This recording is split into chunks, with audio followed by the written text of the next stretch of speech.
I'm asking the bigger question of who am I?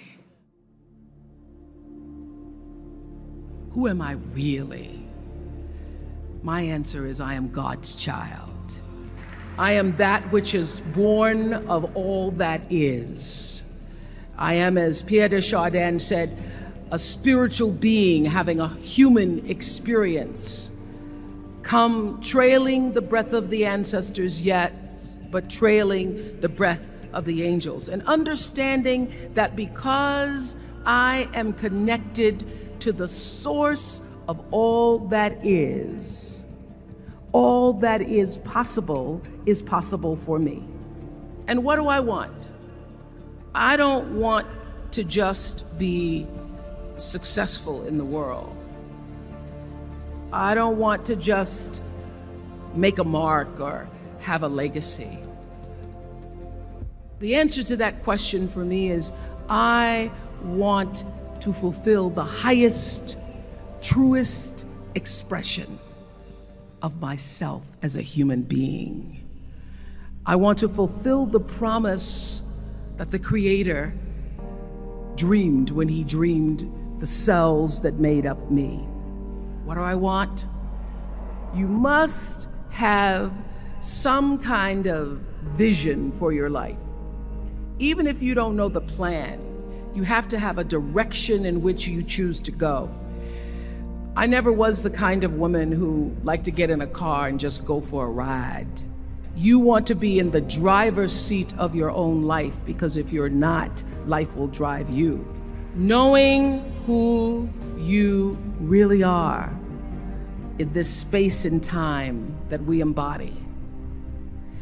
That's number one. What do you want? Who are you? Number two, you must find a way to serve. Martin Luther King said that not everybody can be famous, but everybody can be great, because greatness is determined by service. Now, we live in a world where everybody wants to be famous and where we admire people for just being famous. We think being known brings us value. The truth is, all of that will fade in time. Service and the significance that you bring to your service is that which is lasting. So to be able to, whatever your occupation or job or talent or gift is, our honorees today getting doctorate degrees, to apparently opposite fields, HIV and AIDS and the spoken word. But what they have in common is service, using the spoken word in service to community and the world, using your knowledge and information about HIV and AIDS and medicine in service to the world. And if you look at all the most successful people in the world, whether they know it or not, they have that paradigm of service. Service through medicine, service through art. Using whatever it is you produce, your product, as a way of giving back to the world. When you shift the paradigm of whatever it is you choose to do to service, and you bring significance to that, success will, I promise you, follow you. Be excellent.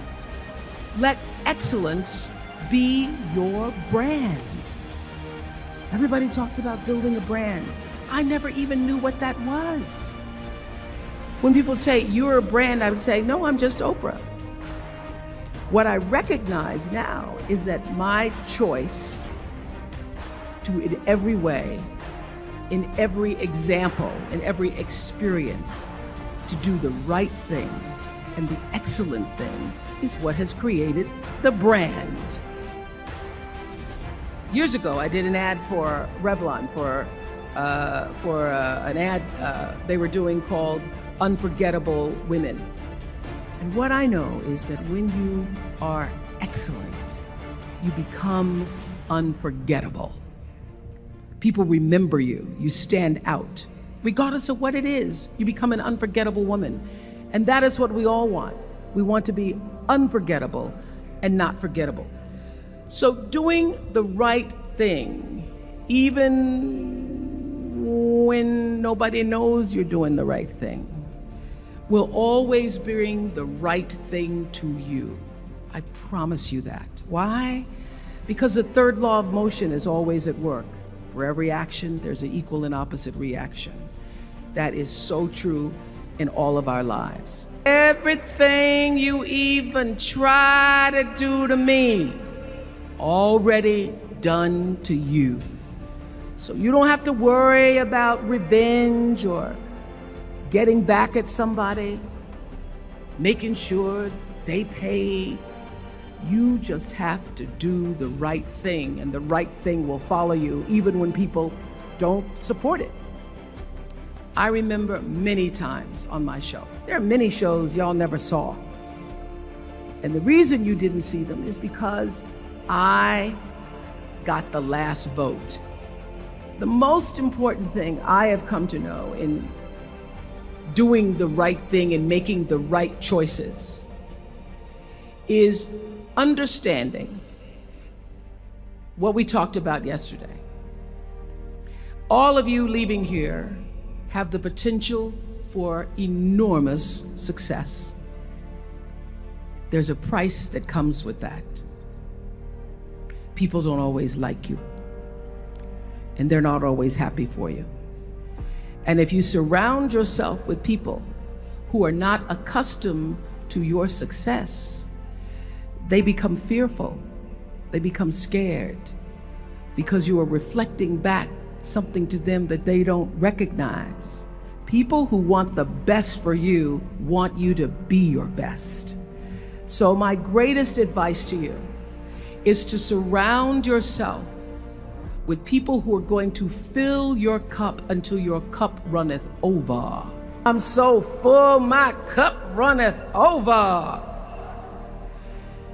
And to know that once your cup runneth over, you cannot spend your life with your gallon-size offerings, offering them to pint-sized people.